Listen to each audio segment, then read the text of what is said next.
Hi, my name is Natalie. Yeah, I'm Anselmo Rivas. I'm the manager for Resta Brothers Farming.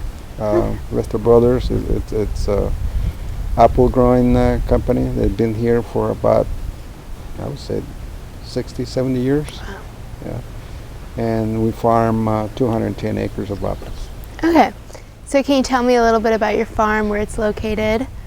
You're standing on the biggest ranch that we have. It's 170 acres approximately. Mm-hmm. And then we also farm on another ranch on Freedom Boulevard.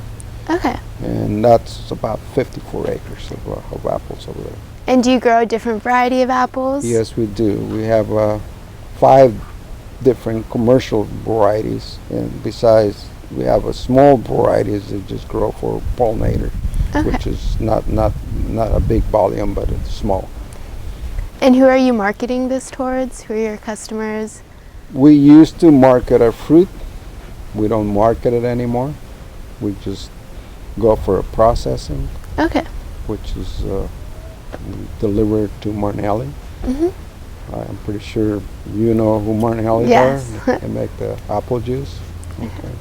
And how have the warmer temperatures been affecting your crops and your harvest this year? Well, we haven't harvested this year. Last year we had a really good crop, but the size wasn't there. So we started noticing that we were getting some effect from the drought.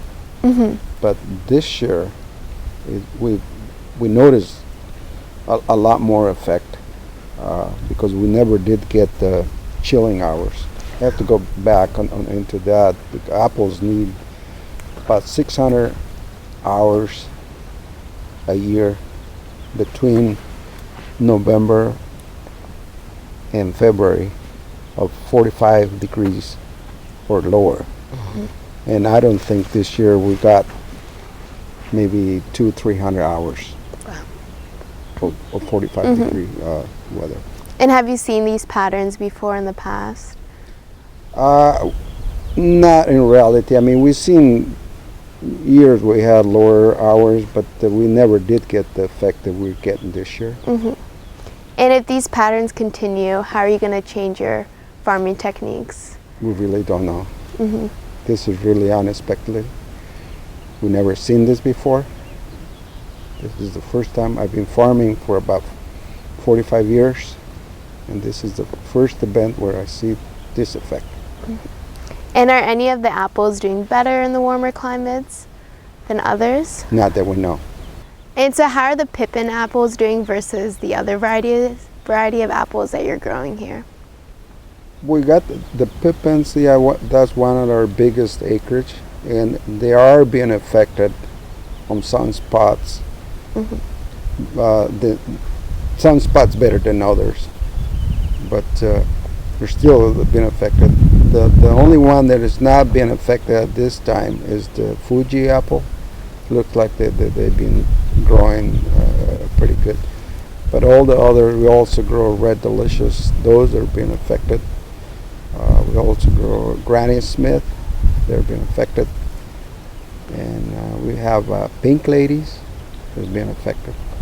If these patterns continue and temperature continues to rise, how are you going to change your farming techniques to adapt to that? At this point, we really don't know. We're just having some initial talk about finding out if there's other varieties that they will require less chilling hours, mm-hmm. and even do some grafting on the varieties that we have at this point. But it's really unknown. It's just at the beginning stage. I mean, we need to find out, down the road what we're going to do. Mm-hmm. Thank you. Okay, welcome. So do you have any prediction of how the season's going to be this year for apples? No, we don't. We know we're going to be down, but we don't know exactly how far we're going to be off comparing to other years. Mm-hmm. But it's pretty hard to predict at this point. But we will know as the time goes by. When we get closer to harvest, we will have a better picture on what's there. And even when we get into the harvest, that's when we're really going to find out what's there. Well, here, let me show you something interesting going on with the trees.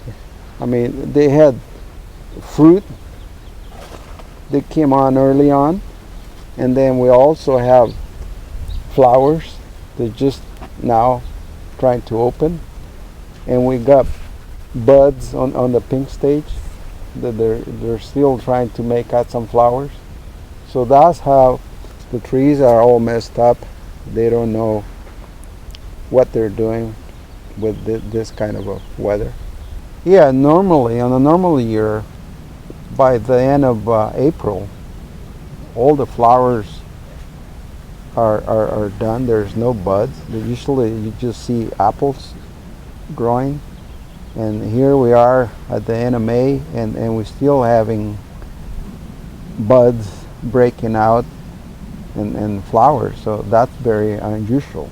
This is apples already made.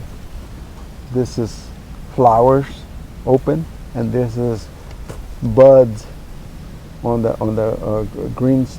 I mean pink stage, trying to open. They'll probably be opening about in another week. How is this going to impact the people around you, your customers, the business as a whole? Everybody's going to be impacted. I mean, starting with the business, starting with people that they use the product, and also let's not forget that the field workers are going to be affected, because it's going to be a lot less work for them. So it's going to have a big impact on the whole industry. Okay, well, thank you so much for your time. It was really nice Sure. meeting you. You're I learned a lot. welcome. Sure. Yeah, thank you. You're welcome.